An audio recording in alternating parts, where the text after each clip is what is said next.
오늘 이제 저희가 알아볼 기업은 한국수력원자력인데 취준생들에게 이 한국수력원자력은 어떤 기업인지 좀 궁금해요. 일단은 사실 에너지 공기업들 가고 싶어하는 친구들한테는 그렇죠. 어떻게 보면 워너비 기업이죠. 사실 뭐 한국전력공사라든지 한국수력원자력공사라든지 수력원자력이라든지 하는 곳들은 다 이제 취준생들이 원하는 곳이고 또 특히나 일을 하게 됐을 때 그 업무 강도라든지 뭐 이런 측면에 있어서도 사실은 뭐 다른 민원 상대를 하는 기업들보다는 사실 좀 적은 부분이 없지 않아 있어서 취준생들한테는 굉장히 선호도가 높은 편입니다. 특히나 이공계열이 지원할 수 있는 공기업들이 사실 많지 않잖아요. 네. 그런 측면에 있어서 또 경쟁력이 있는 거고요.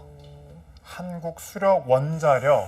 사실 뭐 이름만 들으면 대충 맞아요. 어떤 기업인지 뭐 하는 회사인지는 좀 알 것 같은데 정확하게 어떤 일을 하는 회사예요? 사실 저도 네. 한수원이 무슨 일을 하는지가 막막했던 것이 없지 않아 있습니다. 네. 왜냐하면 이제 한국수자공사라는 데도 있는데 헷갈렸어요. 그렇죠, 맞아요. 네. 되게 헷갈리는 측면이 있는데 뭐 원자력이라는 이름에서 알 수 있듯이 기본적으로 그냥 발전 회사다라고 생각하시면 될 것 같아요.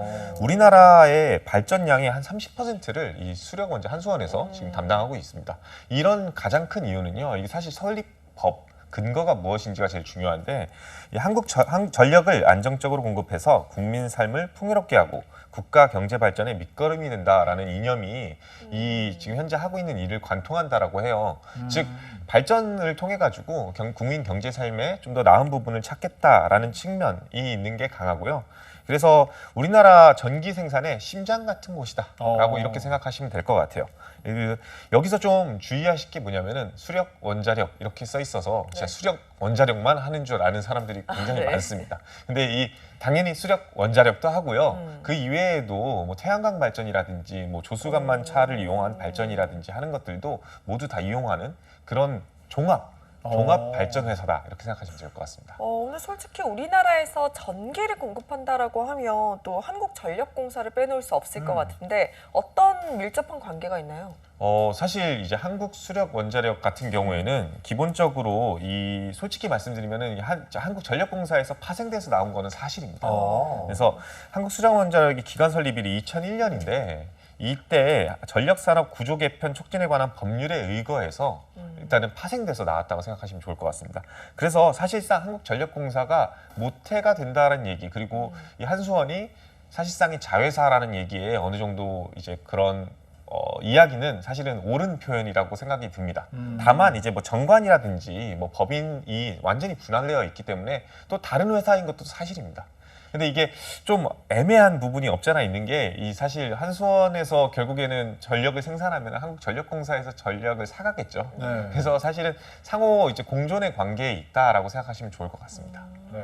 주식회사라고 하는데 저는 뭐 상장된다면 코스피겠지만 저는 코스피에서 이 항목을 본 적이 없거든요. 맞습니다. 네, 뭐 어떤 뭐 구조인가요? 이게 상장사는 아니죠? 뭐 실제로 네. 한수원 같은 경우 마크를 심볼을 보시면 주 이렇게 돼 있어가지고 주식회사인 게 사실이기도 하고 뭐 공사라는 타이틀도 따로 붙여 있지는 않지만 기본적으로 지분율 100%가 사실 한국전력공사에서 갖고 있어요. 그렇기 때문에 뭐 다른 사람이 주식을 사고 팔 일이 없기 때문에 코스피에 상장되어 있지 않은 이유가 첫 번째일 거고요. 두 번째 이유는 사실 이 에너지 관리법, 전기사업법 같은 경우에는 기본적으로 외국인의 투자가 여기 엄격한 게 있어요. 그래서 금지되어 있는 측면이 있기 때문에 굳이 코스피에 상장해가지고 외국인이 이런 전력, 발전 회사에 투자를 하게 되면 좀 우리 국가 기반 산업이 좀 위험할 수도 있잖아요. 그거를 또 어떻게 보면 이득으로만 활용하게 되면은 그래서 그런 측면에 있어서 그렇게 코스피에서 좀 이렇게 미리 빼놓은 게 아닐까 싶습니다. 그리고 마지막으로 이제 주무기관 아무리 이제 그런 주식회사를 할지라도 주무기관이 산업통상자원부예요. 그래서 이런 그런 국가적인 측면을 띠고 있기 때문에 저는 이렇게 주식회사를 할지라도 우리가 기본적으로 상장사라고 생각하지 않으시는 게 좋을 것 같습니다. 그런데 일단 애초에 한국전력공사에서 파생된 기업이다라고 하셨는데 그럼 규모가 다소 작을까요? 어떤가요? 저는 굉장히 크다라고 생각이 드는 게요. 일단은 기본적으로 우리나라의 발전소 개수가 몇 개일까를 생각해 보시면 좋을 것 같아요. 우리나라 발전소 저도 이렇게까지 많은 줄 몰랐는데 한수원에서 지금 관리하는 발전소만 108개가 넘어간다고 합니다. 실제로 새로 짓고 있는 것들도 있고요. 거기다가 대체 에너지 사업까지 이제 진출하려는 욕심이 있기 때문에 그 이상으로 아마 더 많은 발전소를 지을 거예요. 그리고 그런 발전 설비가 그 정도 있다라고 한다면은 매출액이라든지 아니면은 직원 수가 몇 명이나 될까요? 기본적으로 지금 현재 직원 수만 해도 12,000명이 넘어간다고 합니다. 거기다가 매출액 같은 경우에는 작년 한 해에만 9조 5천억을 넘고 있어요. 근데 이게 어느 정도 액수인지 감이 안 오실 텐데 롯데제과를 예를 들면은 롯데제과를 한 4개 정도 갖고 있다라고 생각하시는 정도의 매출액이라 생각하시면 좋을 것 같아요. 물론 이제 뭐 삼성전자라든지 네. 뭐 하이닉스라든지 더 많은 매출액을 띄고 있는 게도 있지만 어떻게 보면은 공기업들이 거의 대기업에 맞먹는 매출액을 보유한 기관이다라고 생각하시면 좋을 것 같습니다. 그렇군요. 저는 사실 뭐 개인적으로 네. 한빛이었나요? 그곳을 견학을 했었어요. 한 7년, 8년 정도 된 것 같은데 굉장히 넓더라고요. 굉장히 넓고 직원들도 많고 물론 들어가는데 뭐 핸드폰이라든지 그런 건 좀 어느 정도 제한을 두긴 뒀었는데 굉장히 크고 뭔가 그 일하는 분들 보면서 인상이 깊었다는 생각이 들었는데 궁금한 게 한전하면 고연봉을 보통 사람들이 떠올리잖아요. 여기는 어떤가요, 처우가? 사실 그 어느 정도 파생되어 있고 또 에너지 공기업이다 보니까 저는 처우 굉장히 좋다라고 생각이 들고요. 한전에 못지않다. 그렇기 때문에 아무래도 한전 지원하는 친구들이 한수원도 당연히 지원해야 하는 곳 이렇게 생각하는 것 같아요. 2020년 결산 기준 했을 때 1인 평균 보수액이 9,500만 원 정도 됐어요. 그러니까 이게 이제 아예 말단부터 상위까지 합쳤을 때 평균 가격이겠죠. 평균 임금이 9,500, 거의 1억에 가까우니까 공기업보다는 훨씬 더 대기업에 가깝지 않나라는 생각이 들고요. 신입 초임만 하더라도 4,200만 원이거든요. 그래서 이 4,200만 원인 게 신입은 같은 경우에는 뭐 수당이라든지 아니면 성과라든지 이런 것들을 제외하고 받는 이제 네. 액수일 가능성이 굉장히 높기 때문에 저는 기본적으로 다른 공단급이 한 3천대 후반 받는 거에 비해서도 시작 단계에서도 굉장히 많은 액수를 받고 있다라는 생각이 들어요. 근데 이런 돈적인 것도 중요하지만 저는 사실 공기업을 가는 가장 큰 이유가 사실 워라밸 때문이잖아요. 맞아. 그러니까 중요하죠. 그렇죠. 라이프를 위해서 네. 도대체 어떤 혜택을 주는가, 이 복지가 어떤 게 있는가가 정말 중요하다 생각을 하는데 제가 앞서 매출액이 대기업만큼 좋다라고 한 측면이 사실은 복지 혜택도 대기업 이상으로 버금갈 정도로 좋다라는 저는 생각이 들어요. 기본적으로 자녀 학자금 지원 이거 사실 굉장히 큰 거거든요. 그렇죠.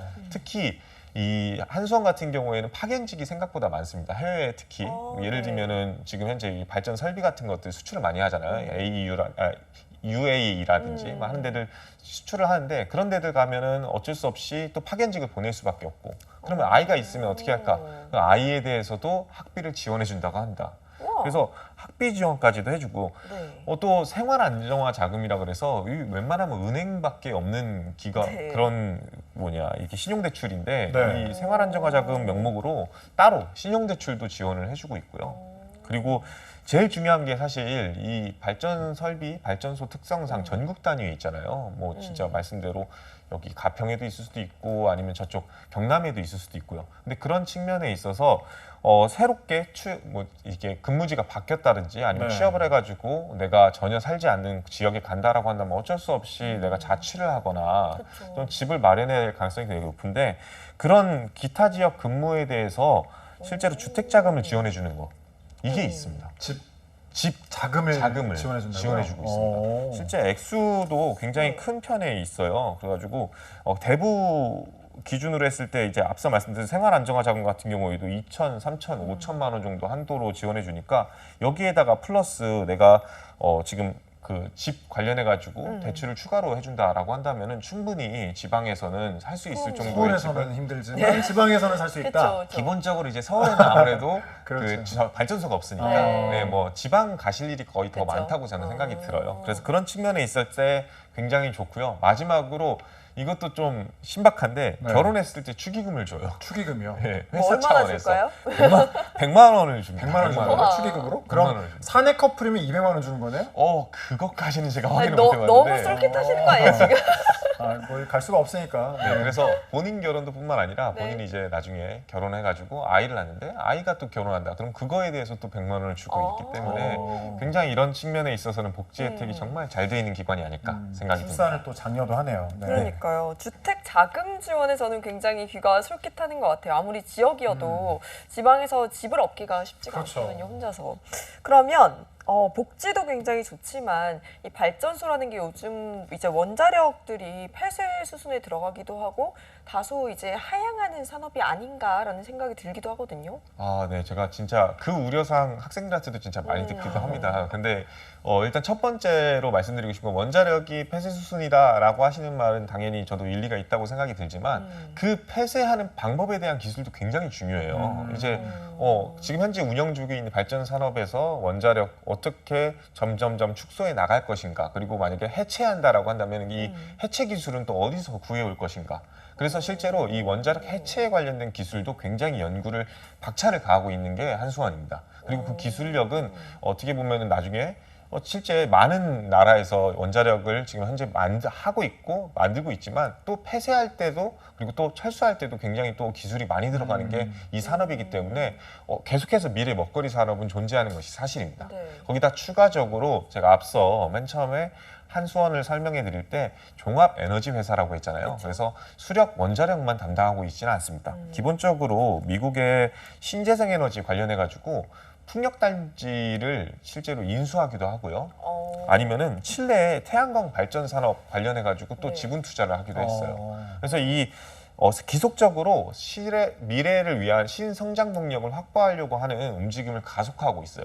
네. 그것 때문에 좀 특이한 게 사실 이제 한수원 같은 경우에는 과거에 이제 영어 말하기 네. 테스트도 분명히 면접 기간에 존재했었고, 실제로 지금 같은 경우에도 아무리 이공계라 할지라도 영어 성적을 의무적으로 제출하게끔 하는 게 이런 미래 먹거리 산업, 그리고 해외로 뻗어나가려고 하는 에너지 기업으로서의 면모를 좀 가지고 있는 게 아닐까 싶습니다. 네.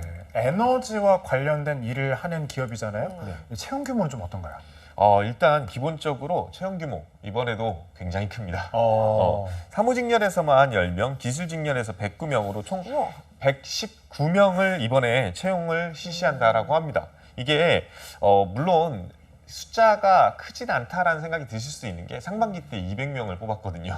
그래서 근데 이 두 번을 합치면은 기본적으로 이번 연도만 300명을 뽑아가는 건데 엄청나게 많이 뽑아주는 거죠. 그래서 이런 측면에 있어서는 정말로 굉장히 좋은 기회일지 않을까 싶습니다. 사무 분야 지금 현재 10명 모집하고 있고요. 네. 원자력 관련해가지고는 거의 대략 한 80명 이상을 지금 한 60명 이상을 모집하고 있고, 수력, 양수, 신재생 에너지, 토건, ICT까지 합치게 되면 도합 119명이니까 여러분들 이 이공계 분들한테는 엄청나게 좋은 기회이지 않을까 싶고, 이런 분들 특히나 또 놓치지 않으셨으면 좋겠습니다. 막 상반기 때 떴다고 해가지고 1년 이제 다시 또 기다려야 된다고 생각하시다가 갑자기 떴다라고 해서 또 대응을 못하는 경우도 있는데 꼭 지원하셨으면 좋겠습니다. 내일까지입니다. 네, 솔직히 복지도 좋고 앞으로의 성장 가능성도 굉장히 높은 곳이어서 꼭 채용이 됐으면 좋겠다라고 생각하시는 분들이 계실 것 같아요. 응시 자격이나 제한 조건 같은 건 없을까요? 기본적으로 이 제한 조건이 사무직렬에서는 없어요. 그래서 이게 정말 좋은 측면이 없지 않아 있습니다. 네. 그래서 뭐 기본적으로 뭐 어떤 전공이냐, 어떤 내용이냐 하는 측면은 없지만, 한편은 좀 아쉬운 거는 이제 사무직렬은 10명밖에 안 뽑으니까 그러니까요. 그런 것들은 좀 아쉽고요. 다만 이제 기술직 같은 경우에는 응시 분야별 관련 학과 그리고 전공 그런 수업을 들었어야지만 지원은 가능하고요. 혹은 만약에 내가 그 수업을 안 들었다 하더라도 산업기사 이상의 자격증을 갖고 있으면 지원이 가능합니다. 그래서 여러분들 만약에 내 전공, 대부분 다 이공계열 같은 경우에는 자신의 전공 분야로서 자격증도 취득하고 공부도 하셨을 테니까 전공을 살려서 지원을 하셔야 된다는 게 기본적이고, 전공을 살리기 싫다라고 하시면 사무를 지원하시는 게 맞습니다. 뭐 일간에서는 내가 전기직렬인데 기본적으로 아니면 원자력 관련해서 공부를 했지만 사무행정으로 지원하고 싶다라고 하시는 분들도 계시는데 그것도 충분히 가능성이 있는 이야기고 지원해볼 만한 이야기이기 때문에 그거는 상관이 없다라고 말씀드리겠습니다. 다만 유의할 게 한 가지가 있는데, 앞서 제가 이 종합 에너지 기업으로서 외국으로 진짜 신재생에너지 관련 사업을 뻗어 나가고 있다라고 얘기했잖아요. 그것 때문에 과거에는 또 영어 말하기 성적 관련해서 시험까지도 있었는데 지금은 이제 외국어 시험 능력 이 자격증 같은 것들을 제출하게끔 의무적으로 만들고 있어요. 그래서 인정 외국어가 토익이라든지 아니면 탭스라든지 아니면 토플이라든지 토익 스피킹 아니면 오픽 뭐 이런 것들 제출할 수 있게 하는데 사무 기준으로 했을 때 지금 750점 이상일 경우 혹은 기술직을 했을 때 700점 이상일 경우에만 지원이 가능해요. 그래서 이런 부분들을 제일 유의하셔야 되고 실제로 만약에 이번에 지원 안 하시는 분이라 할지라도 내가 영어 성적 꼭 미리 취득해 놔야겠다는 생각 하셨으면 좋겠습니다. 토익 성적이나 스피킹 성적이나 하나만 뭐 갖고 있으면 된다는 거죠, 이게? 네, 맞습니다. 그래서 이제 둘 중에 하나만 가지면 있으면 되는데 제가 나중에 한 번 더 말씀을 네. 드리겠지만 스피킹 성적을 취득하시는 걸 좀 더 추천드리는 바입니다. 어. 이게 또 토익 같은 경우에는 매달 한 번씩밖에 시험이 없는데 토익 스피킹 같은 경우에는 주기적으로 계속 시험이 있어서 네네. 내가 갱신하기도 편하고 추후에 이제 가점으로 활용하기도 굉장히 유리하기 때문에 이런 측면에서 좀 주의하셨으면 좋겠습니다. 그냥 뭐 토익 보셔도 됩니다. 어학 성적이 일단 중요하다는 점 좀 기억하셔야 될 것 같고요. 그러면 취업 경쟁률은 좀 어느 정도 수준인가요? 이게 뭐 이번에 얼마나 지원할지는 사실 뭐 예측이기 때문에 네, 함부로 그렇죠. 말씀을 못 드리겠지만 상반기 때 제가 채용을 했다 그랬잖아요. 그 상반기 채용을 기준으로 봤을 때는 사실 상반기 때도 이제 그 사무직 채용 같은 경우에 인원이 거의 비슷했어요. 그래서 경쟁률을 거의 좀 이제 염두에 둘 수 있는데 일반 사무 같은 경우에는 최종 경쟁률이 11명 뽑는데 네. 325대 1 정도가 됐습니다. 어. 그러니까 이게 사실 한 300명 중에 한 명이 된다라는 이게 청약 경쟁률이 아니죠? 거의 청약 경쟁률인데 사실 뭐 앞서 제가 사무 분야는 영어 성적 갖고 있으면 제한 자격 없어서 누구나 다 지원 가능하다고 네네. 말씀드렸잖아요. 그래서 허수도 생각보다 많아요. 아, 그쵸. 네, 막 같은 날 시험을 보는 경우도 있고 하다 보니까 그런 것도 염두에 둔다 할지라도 사실은 경쟁률은 100대 1은 넘어가긴 합니다. 그래서 절대 그냥 허투루 보시면 안 되지 않을까 싶고요. 그러면 사무행정은 300대 1이었는데 다른 직렬은 어떤가라고 얘기하면 기술직 경우에는 그나마 낮긴 한데 제가 그나마 낮다고 해가지고 또 취준생 여러분들이 뭔 소리냐라고 하실 수도 있는 네. 경쟁률이에요. 네. 기계직렬 같은 경우에는 한 84대 1 정도, 전기전자 같은 경우에는 83대 1, 화학 같은 경우는 129대 1 정도의 경쟁률을 지금 나타냈습니다. 지금 영어 성적이 꼭 필요하다라고 말씀을 하셨는데 지난번에 이제 공항공사 소개를 해주셨잖아요. 그때처럼 고고 익선 높게 딸수록 좋다. 이것도 그럴까요? 일단은 뭐 내가 성적을 높게 갖고 있으면 좀 유리한 측면은 다시 면접이라든지 하는 데 측면에 있어서 내가 좀 어필할 수 있지 않을까라는 측면이지 네. 사실은 점수화되어 있는 그런 배점에서는 다행히도 인국공처럼 이거를 고고익선으로 평가하지는 않습니다. 그래서 기본적으로 앞서 제가 토익 기준에서 750점 이상 지원하고 기술직 같은 경우에 700점 이상 지원이 가능하다고 했지만 만점 처리는 사무 기준으로 했을 때 850점, 기술 기준으로 했을 때 800점 이상이면은 다 만점 처리가 돼요. 그래서 이 점수가 안 되시는 분들은 어떻게든 이 점수로 만들어야 되는 게 팩트고요. 만약에 이 다음 스텝으로 넘어갈 때 좀 더 유리하게 하겠다라고 한다면 일단 기본적으로 이 점수 이상은 받아야겠다는 생각으로 좀 계획을 짜시는 게 좋습니다. 네, 일단 뭐 토익 성적 850점 정도의 영어 실력을 필요로 하는 또 직무겠네요. 네. 그런데 만약 그렇다라고 하면 서류에서 좀 뭔가 변별력을 주거나 할 수 있는 부분은 없을까요? 이게 진짜 저도 그 생각이 없지 않아 네. 있습니다. 왜냐하면은 기본적으로 서류 전형 같은 경우에 배수가 기본적으로 넓어요. 그렇기 때문에 1차적으로는 영어 성적만 있어도 어느 정도 다 기회를 준다라는 측면이 강한 것 같아요. 사무행정 같은 경우에는 일단 100배수를 지금 채용을 하거든요. 그러니까 네. 지금 10명 뽑는다 그러면은 1000명 정도는 서류에서 합격시킨다는 거고 기술은 40배수나 뽑기 때문에 이런 측면에 있어서는 어떻게 보면은 어차피 배수가 높으니까 영어 성적으로만 판가름해도 충분히 그 합부를 가릴 수 있다라는 측면으로 보이고요. 근데 사실 상반기에 3,000명이나 지원했단 말이에요. 네. 사무직으로 채웠을 때. 근데 그러면은 한 3분의 1 정도는 탈락시켰다는 건데 그 나머지는 그러면 어디서 당락이 좌우되냐라고 한다면 가점 요소들이라고 저는 생각이 들어요. 기본적으로 가장 큰 가점이 활용되는 곳이 발전소 주역 주민이라든지 아니면은 본사 인재, 경주에 있죠 본사가. 그래서 경주 인재라든지 하는 측면에 있어서는 조금은 이득을 보는 구조가 사실입니다. 하지만 그렇다고 해가지고 내가 이제 와가지고 뭐 경주로 이사 갈 것도 아니고 뭐 발전소 내가 진짜 한수원에 뜻이 있기 때문에 한수원 근처에서 살겠다 뭐 그러실 수도 있겠지만 기본적으로 내가 취득할 수 있는 가점으로 좀 확보를 하셨으면 좋겠어요. 일단은 체험의 인턴을 수료하거나 아니면은 자격증, 면허사항으로서 취득을 해놓은 게 있으면은 기본적으로 자점을 주거든요. 그리고 이 면허사항으로서 자격증 사항으로서 한국어 능력 시험 또는 한국사 아니면 IT 관련 커말 자격증이 있으면 또 가점을 줘요. 그렇기 때문에 기본적으로 여러분들 아마 공기업 지원하시는 분들이라고 한다면은 이런 한국어 능력 시험, 한국사, IT 관련, 커말 관련 자격증들 충분히 취득을 하실 거고 앞서 제가 영어 스피킹 있는 사람들 추가 점수 있다고 했잖아요. 네네. 그래서 영어 성적 있는 사람들도 영어 말하기 성적 있는 사람들도 2점 정도의 추가 점수가 있기 때문에 이게 점수 중복도 가능해요.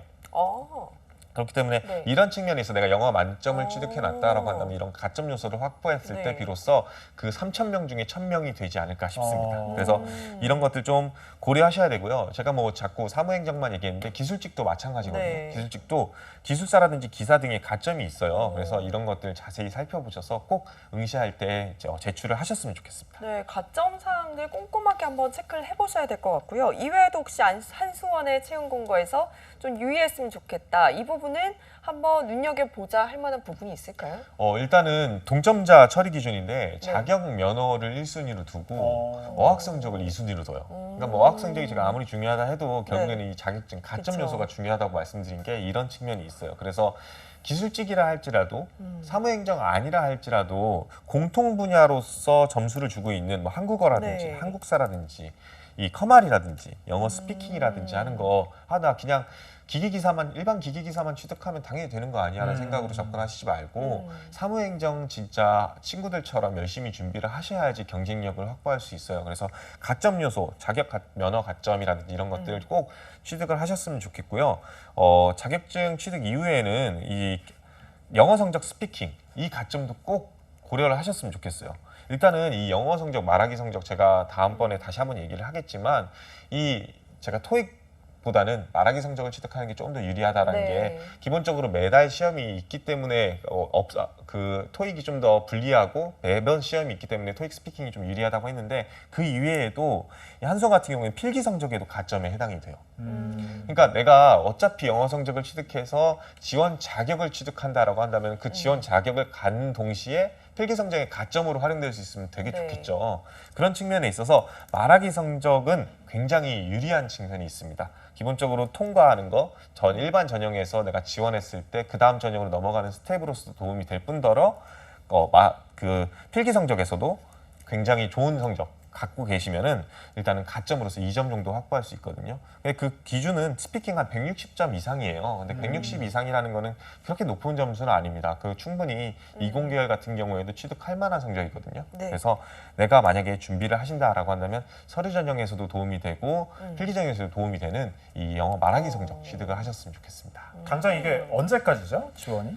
시험 자체 어떤 스피킹 이런 게 언제 뭐 이렇게 대부분 다 스피킹 네. 시험 같은 경우는 거의 매주 단위로 매주 시험이 단위로 있어요. 있어요? 그래서 뭐 오픽이라든지 네네. 하는 것들 지원을 하시게 되면 거의 매주 단위로 시험을 볼 수 있기 때문에 아마 취준생분들은 다 아실 거라고 저는 생각이 들어요. 그래서 토익 같은 경우에는 한 달에 한 번씩 있는 거는 사실이잖아요. 네. 근데 오픽 같은 경우나 말하기 성적 같은 경우는 거의 매주 단위로 시험이 있고 결과지도 한 2주, 3주 안에 받을 수가 있어요. 네. 다만 지금 당장 이거를 한다라고 해도 이 채용 지금 전형 자체가 내일까지잖아요. 아이고야. 그래서 지금은 아마 응용이 불가능할 건 네네. 사실입니다. 그러니까 좀 아쉬운 부분은 있지만 그래도 만약에 그 다음 단계 혹은 지금 이걸 시청하시고 있는 학생분들 같은 경우에는 토익을 지금 시험을 중심으로 보고 있다라고 한다면 토익 어느 정도 성적을 갖췄다라고 생각이 드시면 말하기 성적에 좀 더 박차를 가하시는 게 내가 이 한수원을 전략적으로 지원하시는 데 도움이 되지 않을까 둘 싶습니다. 다 없다면 그러면 말하기 위주로 뭐 짧게 준비하는 게 훨씬 더 이득이겠네요. 그럼. 네, 아무래도 저는 말하기 성적을 공부를 하라고 말씀드리고 싶어요. 그래서 좀- 네, 말하기 성적 취득하면은 앞서 말씀드렸듯이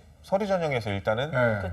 지원 자격이 주어지고 지원 자격 이상으로 가점 2점 주어지고 그 다음에 필기 전형으로 갔을 때 필기 전형에서도 가점으로 활용되고 그러니까 기본적으로 말하기 성적을 취득하는 게 여러분들한테 가장 도움이 되고요. 제가 너무 영어만 이야기를 해서 좀 당황스러우실 텐데 영어뿐만 아니라 기술사라든지 기사라든지 한국어라든지 한국사라든지 하는 것들은 당연히 취득을 하셔야 된다는 거 꼭 명심하셨으면 좋겠습니다. 네, 아니 요즘 갈수록 보면 영어 성적이 스피킹에 대한 중요성이 높아지는 것 같아서 그러니까요. 솔직히 한 수업뿐만 아니라 다른 기업을 준비하기 위해서라도 스피킹 점수를 좀 높여놓는 게 좋지 않을까라는 생각이 듭니다. 저희 지금 한수원 채용에 대해서 전반적인 내용을 이렇게 살펴보고 있는데 지금 내일까지 마감이잖아요. 내려고 하시는 분들이 계실 것 같아요. 어떤 부분 유의를 하면 좋을지 그리고 뭐 한 말씀 해주신다면요. 일단은 여러분들 그 한수원 같은 경우는 제가 2부에서 자기소개서라든지 뭐 하는 것들 우려사항들 분명히 말씀을 드리겠지만 기본적으로 첫 번째로 우려하는 거는 블라인드 채용. 여러분들 그 자기소개서 쓸 때 내가 지금 블라인드 위배를 하고 있지 않은지를 다시 한번 꼭 살펴보셨으면 좋겠습니다. 학교를 뭐 너무 많이 썼다든지 아니면은 내가 경력 경험 기술서에다가 관련되어 있는 내가 지금 일했던 곳에 대해서 얘기를 너무 구체적으로 직접적으로 제시를 하지 않았는지 이런 것들이 블라인드 요소에 저촉되면은 너무 아쉽게 자기소개서에서 떨어질 수 있잖아요. 그런 것들 좀 주의하셨으면 좋겠고요. 어쩔 수 없이 내가 학교 관련 수업 이수한 것들이라든지 이런 것들 쓰게 될 수 있는데 내가 지금 이거를 가장 어필하고 싶은 내용인지도 다시 한번 점검해 보셨으면 좋겠어요. 여러분들이 지금 쓴 이력서의 내용, 여러분들이 지금 쓴 전공에 관련된 내용들이 결국에는 면접에서 물어보는 내용이 될 수밖에 없기 때문에 이런 부분들 주의하셔서 좀 꼼꼼하게 체크하셔서 지원하셨으면 좋겠습니다.